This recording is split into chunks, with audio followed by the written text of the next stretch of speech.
kainas. Kainas? Visos kainos. Vėliau visas kainas. Kainavo. Ta-ta-ta-tam. Ir labai pigi. Tai čia lifehakas, nelaužai, labai šilta, labai gera. Tai trumpai, labas visiems. Na ką, važiavom ir pagaliau atvažiavom. Tai po geros paros kelyje atvažiavom vėl į Gazipašą ir negalim atsidžiaugti, koks čia pavasaris, kaip čia šilta, kaip čia gera. Aišku, atostogos, pabuvimas Lietuvoje su sniegu lygiai taip pat buvo smagus, bet šiluma kaulų nelaužai, labai šilta, labai gera. Tai trumpai apie mūsų kelionę. Išvažiavome penktadienį 12 valandą ir tik vakar apie 6 valandas vakaro buvome namuose. Užtruko, bet kelionė buvo labai smagi ir labai pigi. Tai čia lifehakas ir patarimas kiekvienam, kaip į Turkiją atvykti žiemą, kai nėra tiesioginių skrydžių, kai skrydžiai yra šiek tiek brangesni. Tai galima labai smagiai kelionę paturėti per Varšuvą. Tai žinoma, iki Varšuvos reikia kažkaip nuvažiuoti, ypač tie, kas gyvena Vilniuje, kelionė tolimesnė. Mes visai netikėtai atradome Litrail ir kelionės būdą traukiniais.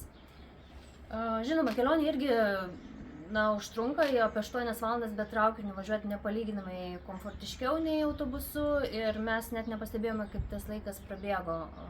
Juolab, kad lietuviški traukiniai, lietuvių geležinkelis, tiesiog sužavėjo mus savo komfortu. Mes nesitikėjome, kad ir traukiniai taip pat naujinti, mes labai seniai nesinaudojom, nevažiavom. Ir internetas puikiai veikia, tai mes galėjome darbus pasidaryti ir filmus pasižiūrėti. Tada persėdome Metskavoje į lenkišką traukinį, bet taip pat traukinys važiavo, turbūt kokias geras 4 valandas per Lenkiją, gal daugiau, 5 šiek tiek. Lietuvoje buvo trumpesnė kelionė. Irgi labai greitai prabėgo mūsų kelionė ir tikrai aš nesu tų ilgų distancijų, ypač autobusais, mašinomis mėgėja, tai net nepastebėjau, kaip ta kelionė iš tiesų greitai prabėgo ir mes jau 8 valandą vakare buvome Lenkijoje ir labai netoli nuo centrinės geležinkelių stoties, nuo tos, kur mes išlipome, buvo mūsų viešbutukas ir visai netoli oro uostas. Taigi mes apsistojome nakvynėje Varšuvoje, pailsėjome, valgėme, gerai išsimiegojome ir ryte apie 9 val. Ryto mes turėjome kelionę iš Varšuvos į Antaliją skrydį. Ir atsikėlėme gal 7 val. Ryte, išsimiegoję, nusiprausėm ir iš karto atsidūrėme Lenkijos oro uoste, kur irgi kelionė iš Varšuvos į Antaliją užtruko turbūt 2 valandas. Tai irgi net nepastebėjome, kaip tas skrydis greit prabėgo. Lipome, pavalgėme ir jau reikėjo nusileisti. Antalijos. Kainos. Kainas. Kainas? Visos kainos. Vėliau visas kainas. Apie visas kainas papasakosiu vėliau. Čia šito video intriga, tegul būna. Tai iš Antalijos, reiškia mes Antalijoje nusileidome, atsisėdome mes į metro ir atsidūrėme autobusų stotyje Antalijos. Už 5 eurus mes atvykome į Alaniją. Tai visiškai 3 valandų kelionė. Žinoma, ilgesnė nei pats skrydis iš Varšuvos į Antaliją, bet vėlgi jau čia visai greitai, jau čia turbūt nieko nenustebinsiu. Iš Antalijos iki viešbučių teko keliauti, tai Antalija, Alanija, maždaug 3 valandos, 5 eurai ir jūs praktiškai galite iš karto eiti maudytis į Viduržemio jūrą.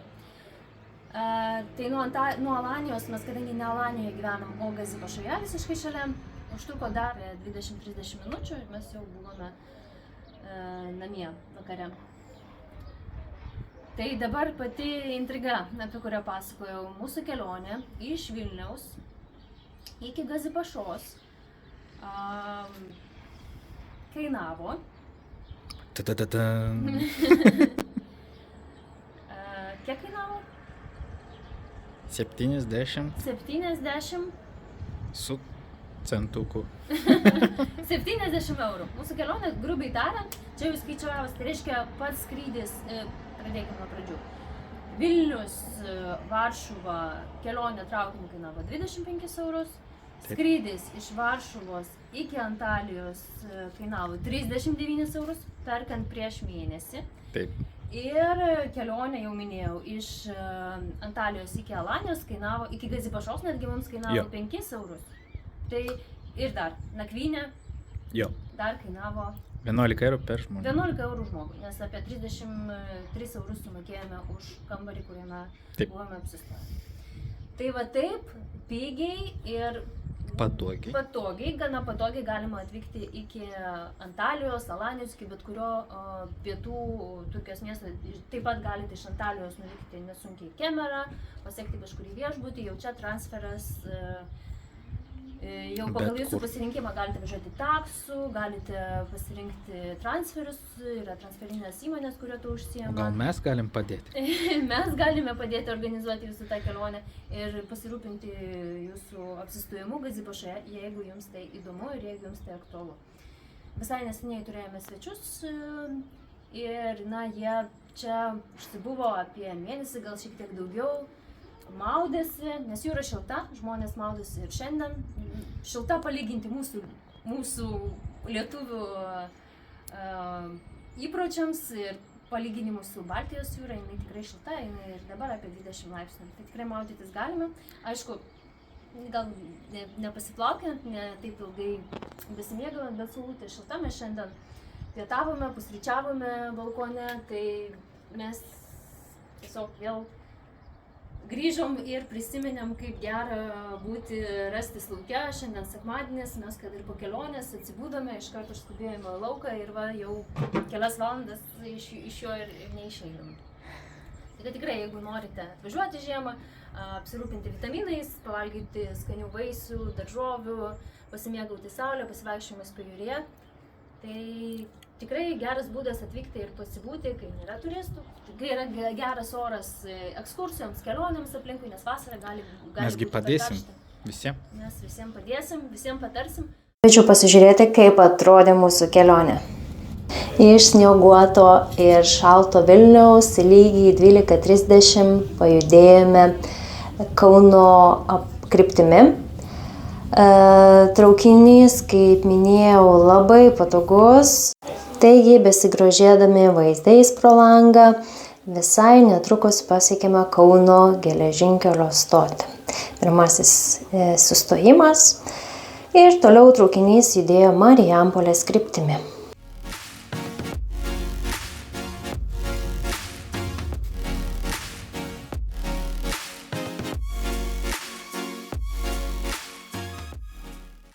Pravažiavę Marijampolę pasiekėme Mockavą ir čia jau turėjome persėsti iš Lietuvos geležinkelių traukinio į Lenkijos geležinkelių traukinį. Taigi, palaukę vos 10-15 minučių, mūsų dokumentus patikrino Lenkijos pasieniečiai, mes tęsime savo kelionę Varšuvos link.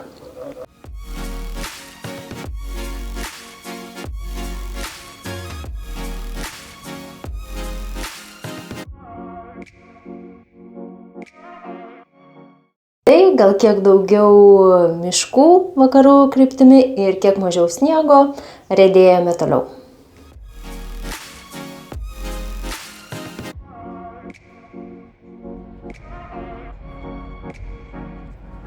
Ir pirmasis didysis sustojimas Suvalkuose, traukinys čia sustojo 10-15 minučių ir noriu paminėti, kad Lenkijoje traukinys stoja gana dažnai. Taigi kelionė traukiniu, manau, visai nebloga idėja apsipirkimui Lenkijoje. Labai patogiai galima pasiekti Lenkijos miestelius ir apsipirkti. Nežinau, kiek tai dabar aktualu. Kainos bent jau mums pasirodė labai panašios. Bet galima tokį dienos tripą pasidaryti. Vėlgi labai patogu ir vykstant į kitas užsienio šalis, nes Varšuvos oro uostas gana didelis ir tikrai turi įvairių įdomių krypčių jūsų kelionėms. Pati centrinė stotis yra visiškai Varšuvos centre, senamiestyje, tai čia vėlgi galima praleisti kažkurį laiką, pasivaikščioti. Labai lijo, todėl mes nusprendėme važiuoti iškart į viešbutį, ilsėtis, nes kitą rytą mūsų laukia skrydis į Antaliją. Todėl išsimiegoję, pailsėję, ryte taksi pasiekėme Šopeno oro uostą.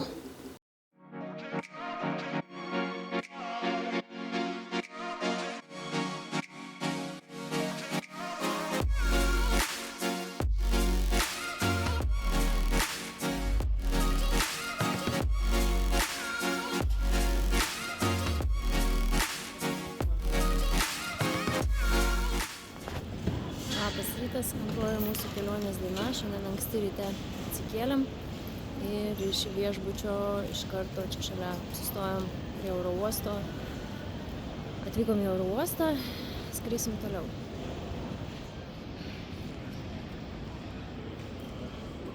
Žinot, ką pastebėjom Varšuvai? Kad visur ir būtuose, ir gyvenamuosiuose namuose, ir oro uostas, parduotuvės, prekybos centrai dar nenuėjome kalėdinių dekoracijų.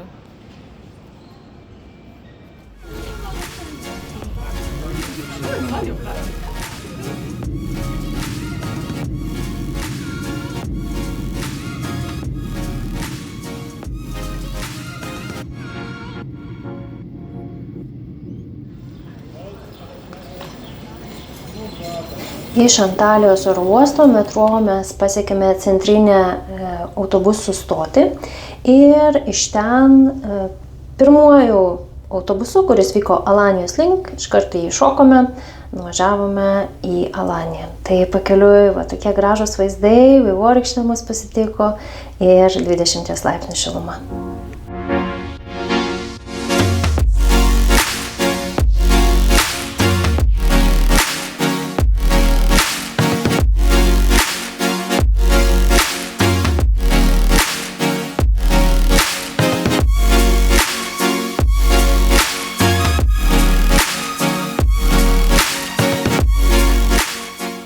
Rašykite, prenumeruokite ir mūsų kanalą.